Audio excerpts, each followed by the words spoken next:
Dear families and friends of St. Kevin's, I am happy to connect with you once again through this video message. I hope and pray you are doing well, and I pray too that you and your loved ones stay safe. In this presentation, I would like to speak about our emotional and mental health, which is so crucial during this time of social distancing and isolation. While I am not an expert and don't wish to espouse medical or clinical advice, I hope to share some thoughts that can prove helpful.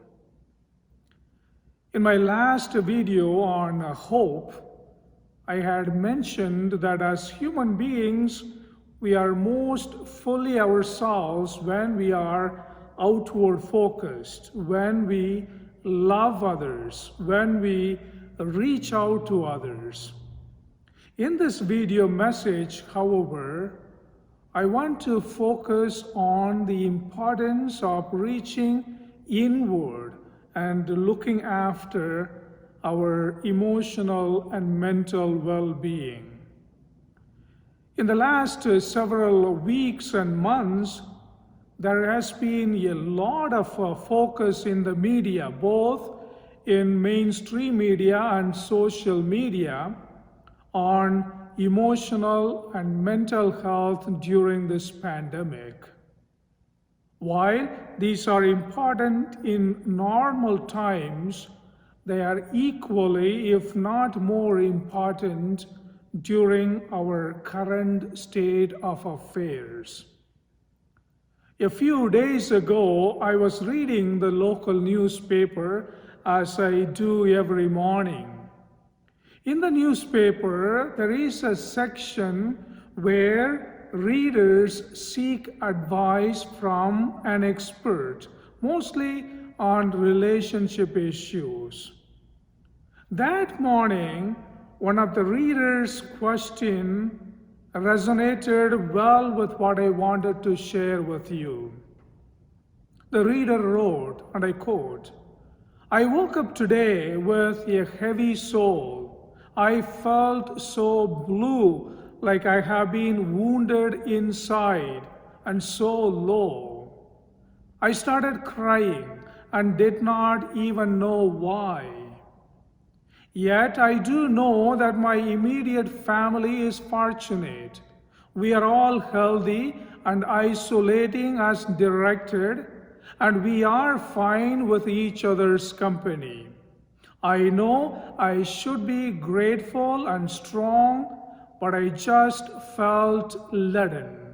Any suggestions?" Unquote. Some of us may identify with this reader when it comes to our own emotional and mental health at this stage of the pandemic.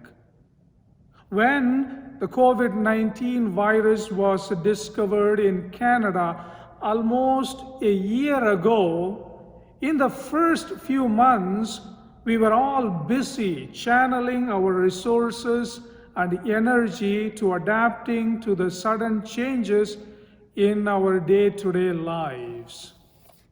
This is what we do in crisis. We quickly focus our energy on the situation. However, we cannot live in the state of crisis for the long term. It has indeed been a long year involving a lot of adjustments to the ways we live our lives and in the way we relate with one another. And now, as we move into the new phases of the pandemic, many of us are trying to figure out how to shift from living in crisis mode to adapting to live with the pandemic as part of our lives for the foreseeable future. This can be a challenging process. For some, the opening up of the provinces seems like it is happening too quickly. For others, it is happening too slowly. Irrespective of what we are feeling, the ongoing uncertainty of what lies ahead will continue for the time being. And unfortunately, all of this uncertainty and isolation can breed stress, depression, anxiety, and fatigue. Many of the outlets that give us social interaction, from sports to parties to travel to simply hugging a friend or loved ones, aren't possible right now, which could intensify those attitudes. It is very important that we become aware of and acknowledge our emotions. Sometimes, when we experience an emotion, we are like fish to water. We are so immersed in what we are feeling that we aren't even aware that we are having such a strong emotional reaction. The first step is to pause, notice what we are feeling, and do our best to name it.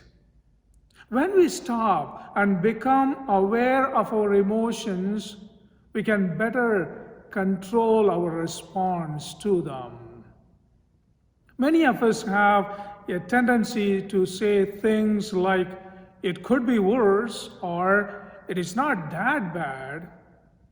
And while stepping back to gain perspective and express gratitude can be hugely beneficial, comparison to others and downplaying our own unique circumstances isn't always the best approach. What you feel is valid, and it's okay to take time with it.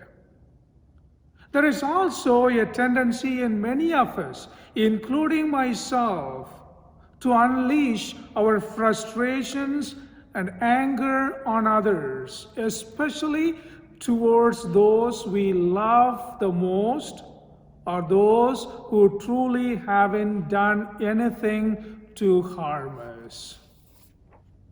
It may be unintentional, but nonetheless, it does come through. We all must look for healthy ways to channel our emotions and to check ourselves before reacting in such hurtful ways. And it is also important that we reach out and seek the help we need when necessary. Not only must we prevent the spread of the physical virus, but we must actively work to prevent the spread of the emotional virus, that is, anger, frustration, and negativity. When reflecting on our mental and emotional health, one significant area that we need to be aware of is how much time we spend with the media and how much news we take in about the pandemic.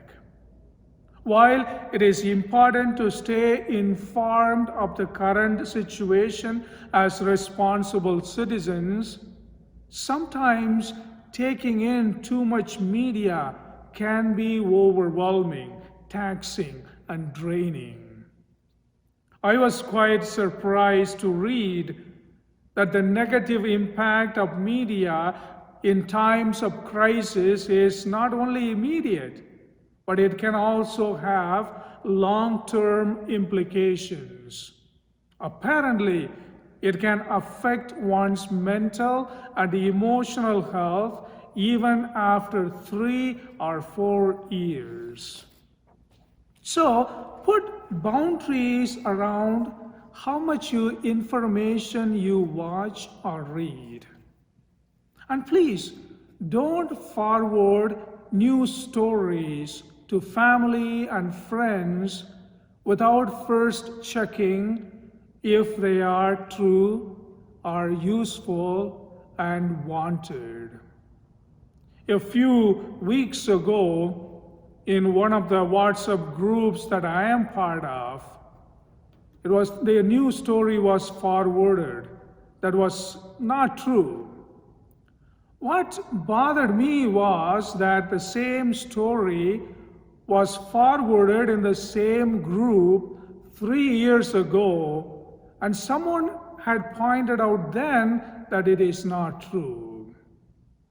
I remember this quote by Bernard Meltzer, and I quote, "Before you speak, ask yourself if what you are going to say is true, is kind, is necessary, is helpful. If the answer is no, maybe what you are about to say should be left unsaid." Unquote. I think the same rule applies for forwarded messages. We are in the season of Lent.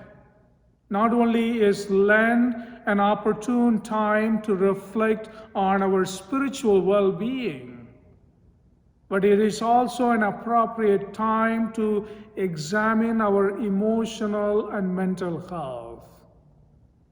And I really hope that during this Lent especially, you take time to reflect on some of the aspects that I have highlighted above.